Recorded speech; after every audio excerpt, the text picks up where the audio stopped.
Bienvenidos a este nuevo video que hace parte de la serie de estudio a cada libro de la Biblia que estamos realizando. Es un video muy esperado y espero aprovechar este tiempo con cada uno de ustedes.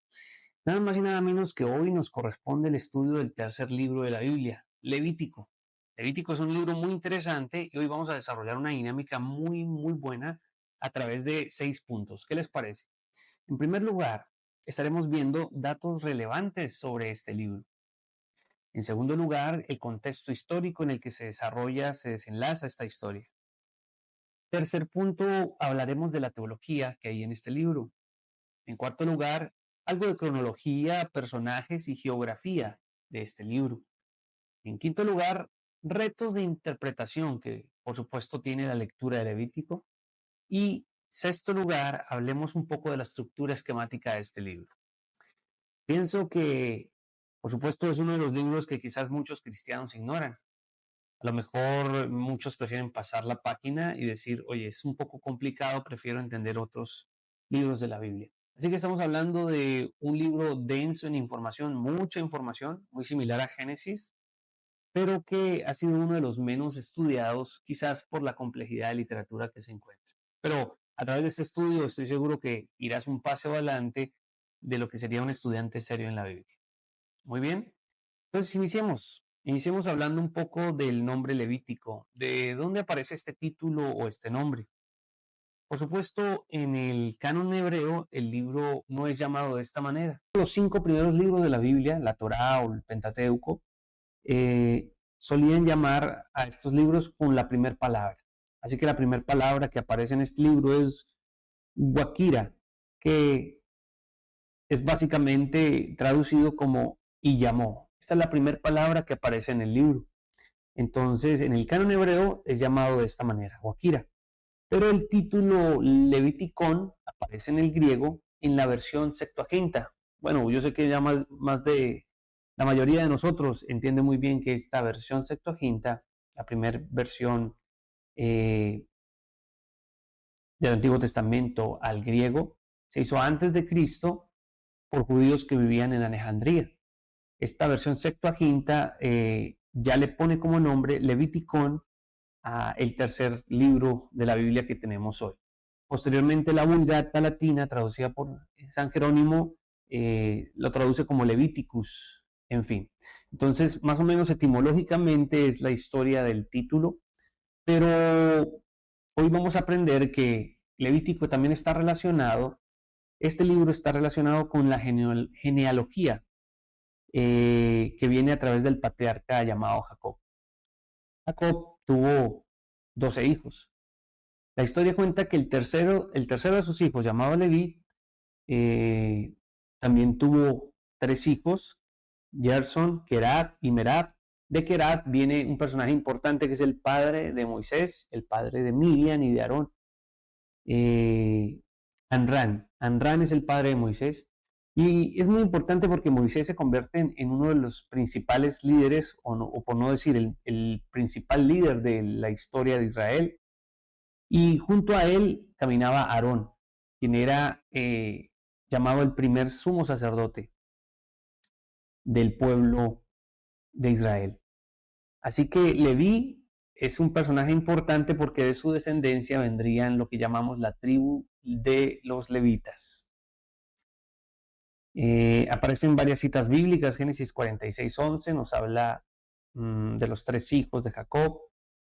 El tercer hijo de Jacob, Éxodo 6:18 nos habla de Kerat. En fin, son personajes y líneas genealógicas que puedes rastrear. Aarón y el sacerdocio levítico entonces son muy importantes porque este libro está destinado precisamente a la clase sacerdotal, a los levitas del pueblo de Israel.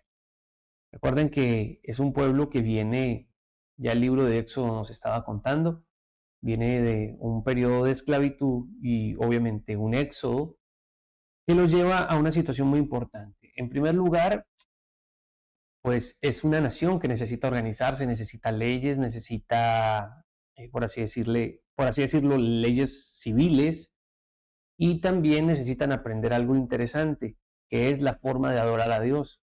Lo único que sabían los antiguos israelitas sobre adorar a Dios era lo que los patriarcas habían podido comunicar a través de la tradición oral. Así que debían aprender a acercarse a Dios, y por eso este libro de Levítico se vuelve muy importante, porque encontramos los primeros, las primeras guías o las primeras normas para que el pueblo de Israel empezara a adorar a Dios. Datos relevantes, pues el nombre de lo que estamos hablando, la genealogía levítica, pero también hablemos sobre el propósito de este libro. Servía como un manual para sacerdotes y se especificaban los deberes que los levitas debían hacer y suministrar a la hora de adorar a Dios o acercarse a Dios. El autor de este libro lo podemos reconocer como Moisés por el finalizar de este libro en el capítulo 27:34 y en otros pasajes como el capítulo 7:38 o el capítulo 26:46. Hay evidencia dentro del Levítico de que el autor principal es precisamente Moisés. Su fecha de escritura hablamos del 1450 al 1410. Y por último, para finalizar estos primeros datos relevantes, encontramos el lugar de escritura, que fue en el desierto del Sinaí, en la deambulación del pueblo de Israel durante este tiempo y durante el desierto. Hablemos ahora acerca de un contexto histórico. En segundo lugar, antes del año en el que Israel acampó en el monte Sinaí, la presencia y la gloria de Dios nunca había descendido o nunca se había residido formalmente entre los israelitas. Esto era un acontecimiento único que nos habla el libro de Levítico, porque ver una expresión física, una expresión visible de Dios en medio del pueblo era algo muy novedoso.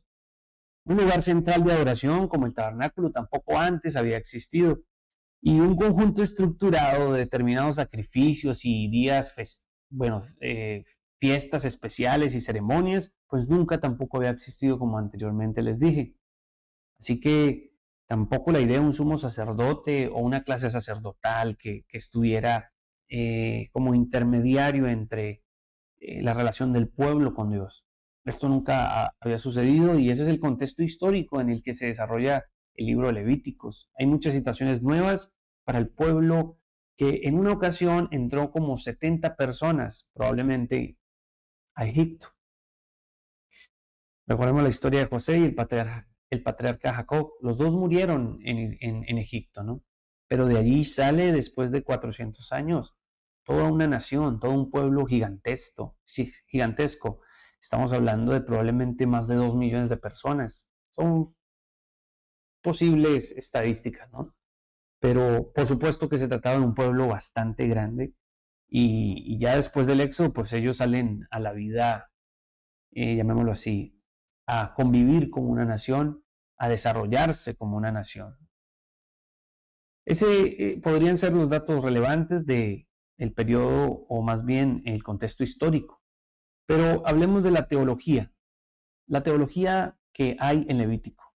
Hay muchos puntos importantes a destacar en el libro de Levítico que aportan al carácter, al conocimiento de quién es Dios, y principalmente creo que una de las contribuciones que hace Levítico es a la cristología, porque tal como lo describe el escritor de Hebreos, Jesucristo es el reflejo, o Jesucristo es el punto de referencia al cual apuntan estos símbolos que hay en Levítico. Por ejemplo, uno de ellos, el Cordero de Dios. Una de las formas en que se llama a Jesús del Nuevo Testamento es el Cordero de Dios. Y esto tiene mucho que ver con lo que habla Levítico. Tiene que ver con que Jesucristo es el sacrificio suficiente, una vez y para siempre ofrecido, para limpiar y expiar el pecado del pueblo. En Levítico se ofrecían sacrificios continuamente para poder expiar el pecado del pueblo. Entonces, si te fijas y analizas Levítico, es una simbología que describe la persona y el rol de Cristo. Entender lo que sucedió en la cruz es entender también de lo que habla Levítico. Y bueno, un aporte gigantesco a la cristología. También podemos entender que otro aporte es en términos de la doctrina de la adoración. Adorar a Dios es un asunto donde el pueblo de Israel tuvo que aprender a hacerlo en su desarrollo. Levítico es una temporada, es un tiempo donde los israelitas tuvieron que aprender a acercarse a Dios. Tenían tanta ingenuidad en esto, o a lo mejor no tenían algo muy claro, que inclusive su propio corazón los engañó, y cuando Moisés fue por las tablas de los mandamientos, justamente la idea general del pueblo fue precisamente adorar ídolos, porque no entendían quizás muy bien con qué clase de Dios estaban lidiando. Por supuesto que ya habían visto su poder, pero fíjense lo fácil que fue adorar otra cosa antes que al Señor. Pero bueno, en tercer lugar, otro aporte de la teología es la santidad. Cuando hablamos de la doctrina de la santidad de Dios, estamos hablando de que Levítico nos muestra muchos datos importantes sobre esto. El deseo de Dios de estar presente entre su pueblo se refleja en la construcción y las regulaciones respecto a la adoración que hay en el libro de Levítico. Un Dios que requiere una adoración de un pueblo santo, un Dios al cual no se le pueden presentar ofrendas en estado de impureza, sino que Él espera que sean ofrendas dignas del Señor. Así que Levítico ya nos empieza a establecer una manera, por supuesto, para los sacerdotes de la época, una manera tanto moral, unas leyes morales que se debían cumplir si se quieren acercar a Dios, como también unas leyes ceremoniales. Hoy en día ya no aplican esas leyes ceremoniales. Hoy en día sabemos que se tiene que ver con la ley moral. Jesucristo habló de esto: si quieres venir delante de Dios, del altar, deja ahí tu ofrenda y ve y reconcíliate con tu hermano. Hay formas de acercarnos a Dios hoy en día, pero entendemos que es por la gracia y por el sacrificio de Cristo. Antes no era así. Antes tenían que cumplir también requisitos ceremoniales y alguna noción de lo que era pureza. Ya no era simplemente una pureza moral, sino también una pureza ceremonial, donde no podían contaminarse con ciertas cuestiones que, según los requisitos o las leyes ceremoniales, no se podía venir a Dios en esa situación. Por ejemplo, el comer animales que estaban prohibidos por la ley ceremonial. Por ejemplo, el tocar cosas que eran llamadas por la ley ceremonial inmundas. Todas estas cosas nos ayudan a entender que Dios esperaba una adoración en obediencia a sus leyes. Por supuesto, hoy es el mismo Dios que sigue esperando una adoración en obediencia, pero ya no necesariamente a las leyes ceremoniales, que eran propias del pueblo de Israel. Espero que vayamos muy bien.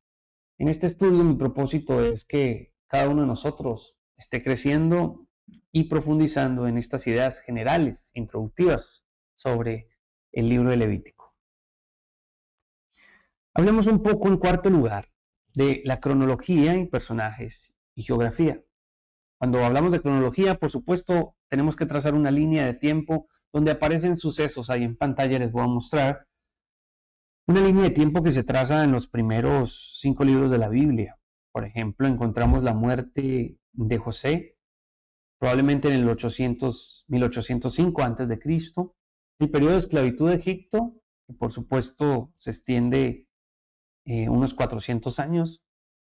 Luego viene el éxodo de Egipto, la salida en 1446 a.C., las fechas probables. Dios dando los mandamientos se ubica en el 1445 a.C. Israel acampa al pie del monte del Sinaí. Vemos que es un lugar muy importante, ese campamento en ese lugar. La muerte de Moisés, inclusive entrada a Canaán en 1406 a.C., todo esto. Comienzan a gobernar los jueces en el 1375, y luego posteriormente la época de la monarquía. Saúl es coronado como el primer rey de Israel, siendo un Reino Unido. Bueno, son algunas fechas que nos dan una idea clara de cómo se desarrolla la historia a través de los primeros libros de la Biblia. Es importante también ubicarnos en el contexto geográfico. Y esta clase de mapas las puedes encontrar en internet muy fácilmente, ubicándote con el desierto de Sinaí en tiempos de Moisés. Porque es el desierto del Sinaí el punto geográfico más importante del desarrollo de la historia del libro de Levítico. Por supuesto, el monte, el desierto de Parán, muy cerca, y todos estos territorios pues hacen parte de dos grandes continentes, ¿no? Egipto y Asia. Vamos entonces a mirar algunos personajes. Podemos tener una lista bastante amplia, pero quiero destacar algunos 10 casos. Y entre estos 10 que ustedes ven en pantalla, también tenemos algunos personajes llamativos. Nadab y Abiú, quienes fueron hijos de Aarón, mueren precisamente por no respetar las leyes o las reglas que se tenían que guardar o poner en práctica por parte de los sacerdotes. Recordemos que Aarón, hermano de Moisés, es el principal sumo sacerdote. Sus hijos, por lo tanto, también hacían parte de su familia y del linaje arónico, pero ellos cometen un grave error y fue presentar a Dios de la manera en que ellos quisieran su ofrenda, traer fuego para poder prestarle fuego al altar en el tabernáculo. No lo hicieron de manera debida, no respetaron las leyes y toda esta historia nos la cuenta el libro de Levítico también, donde Abiú y Nadab son castigados por Dios. La pena de muerte era la consecuencia final para un sacerdote, de no honrar a Dios conforme a las leyes que se les exigían. La pena de muerte era también tomar la presencia de Dios como un acto ligero y venir de manera indigna. Así que la santidad de Dios es un tema aquí muy fuerte en este libro, y la santidad de Dios es un regalo hermoso para Israel, pero al mismo tiempo era algo muy peligroso para quienes iban a estar muy cerca de ella. Retos de interpretación que encontramos en Levítico. Levítico es tanto un manual para la adoración de Dios, el Dios de Israel, en la teología del ritual y el antiguo pacto. Un entendimiento claro de las ceremonias, leyes y detalles del ritual prescritas en el libro es difícil poseer hoy en día debido a que Moisés asumió cierto contexto de entendimiento histórico. Una vez que el reto de entender prescripciones detalladas ha sido entretado, la pregunta emerge en cuanto a cómo los creyentes en la iglesia debían responder a ellas debido a que el Nuevo Testamento claramente abroga la ley ceremonial del Antiguo Testamento. Uno de los retos más importantes, de hecho, lo podemos mirar en una pregunta sencilla. ¿Por qué la iglesia no celebra los ritos y las ceremonias o las leyes levíticas? Porque en la iglesia de Cristo, el Nuevo Testamento nos enseña que estas leyes ya no se practican como antes. Y ese es el mayor reto de interpretación. Si usted es literalista de la Biblia, por supuesto, pero se acerca a la Biblia de manera, llamémoslo así, con una mala interpretación, con una mala hermenéutica a la hora de interpretar los textos, usted puede caer. Inclusive hay una práctica que algunos han denominado bibliomancia. Si usted abre la Biblia en cualquier parte y piensa que en cualquier parte Dios le va a hablar de una manera muy directa a su tiempo, podría llevarse una sorpresa, porque tienes que entender que estos libros, como Levítico, fueron escritos en un momento dado a personajes particulares, y muchos de estos contextos, desconocerlos nos podrían llevar hoy a una mala práctica. El ejemplo más sencillo es: Dios no quiere que sacrifiques animales para poder limpiar tus pecados, porque eso fue en un contexto antiguo y fue en el antiguo pacto, ya no se hace necesario. Así que es el mayor reto de interpretación que encontramos, pero por supuesto el Nuevo Testamento nos aclara todo esto en libros como Hechos, como Colosenses, como Primera de Pedro. Se le recuerda a los creyentes que en Cristo se cumplen las leyes ceremoniales, que en Cristo hay un nuevo pacto, donde el pueblo ya no depende de estar suscrito a estas leyes ceremoniales o leyes civiles que eran solamente para el pueblo de Israel, sino que Cristo viene y enseña a cumplir. Él es el cumplimiento de esto, pero también enseña a cumplir las leyes morales. Las leyes morales son las únicas que están vigentes para el Nuevo Testamento. Y entonces, ¿qué de las leyes ceremoniales y de las leyes civiles? Pues debemos entender que fue para el periodo del pueblo de Israel en el Antiguo Testamento. Hacen parte del Antiguo Pacto. Eran, por supuesto, un reflejo que nos muestran y nos revelan el carácter de Dios. Dios sigue exigiendo de su pueblo una adoración en pureza. Dios sigue siendo un Dios tanto bueno y misericordioso, pero también justo y que no se le puede tomar a la ligera. Este es el contexto o los retos de interpretación que creo que se pueden venir presentando. Y ya para ir finalizando, vamos a mirar una estructura esquemática de este libro. Hay muchas formas de estructurar el libro de Levítico. Por supuesto, estamos hablando de muchos capítulos. Así que, para ser más prácticos, podríamos dividirlo en dos partes, dos grandes partes. La adoración de un Dios santo, desde el capítulo 1 al 17, y en segundo lugar, vivir una vida santa desde el capítulo 18 al capítulo 27. Hay otras formas de estructurarlo, pero pienso que estas son los dos grandes brazos, ¿no? Vas a encontrar en la primera etapa, en la adoración a un Dios santo, instrucciones sobre ofrendas, instrucciones a los sacerdotes, instrucciones para todo el pueblo, instrucciones acerca del altar, y también vas a encontrar normas y fiestas y reglas para una vida santa. Así que este es un gran libro que nos deja muchas conclusiones. Nos deja grandes reflexiones sobre cómo Dios se relaciona con su pueblo y cómo el pueblo debe aprender a relacionarse con Dios. Por supuesto, todos estos símbolos son símbolos que hablan de lo que iba a venir.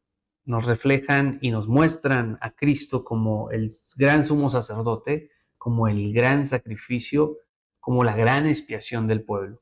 Así que agradezco a cada uno de ustedes por haber llegado hasta esta parte del video. Queremos seguir haciéndolo con los demás libros de la Biblia, ¿no? Vamos a empezar con el Pentateuco. También vamos a hacer una sesión de preguntas y respuestas a través de Reel, de videos. Vamos a estar muy comprometidos con la idea de que cada uno de ustedes pueda introducirse a cada libro de la Biblia con datos que a lo mejor algunos de ustedes conocen, pero también con información que les va a brindar pues un gran panorama. Y por supuesto nada reemplaza la lectura de estos libros, ¿no?